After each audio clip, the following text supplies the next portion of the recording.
এবার চলন্ত ট্রেনে ঘটেছে ধর্ষণের ঘটনা। অভিযোগ, সিলেট থেকে চট্টগ্রামমুখী উদয়ন এক্সপ্রেসে এক তরুণীকে ধর্ষণের ঘটনা ঘটেছে। ইতিমধ্যে পুলিশ সবাইকে গ্রেফতার করতে সক্ষম হয়েছে। অভিযুক্তরা হলেন আব্দুর রউফ ওরফে রাসেল, 28 বছর বয়স; মোহাম্মদ জামাল, 27 বছর বয়স; মোহাম্মদ শরীফ, 28 বছর বয়স ও মোহাম্মদ রাশেদ, 27 বছর বয়স।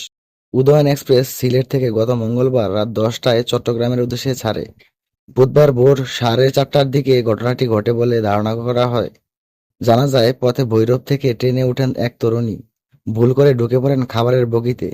সেখানেই লালসার শিকার হন সে। ধর্ষণকাণ্ডটি ভোরে হলেও জানাজানি হয় সন্ধ্যার দিকে।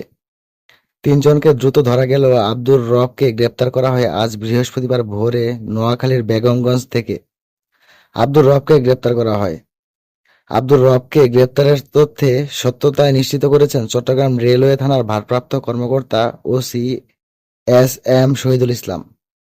চলন্ত ট্রেনের খাবার বগিতে তরুণীকে ধর্ষণের ঘটনায় আব্দুর রবকে নোয়াখালীর বেগমগঞ্জের কুতুবপুর থেকে গ্রেপ্তার করা হয়। জানা যায়, ঘটনার পর আব্দুর রব পালিয়ে তার এক আত্মীয়র বাসায় আত্মগোপন করেছিলেন।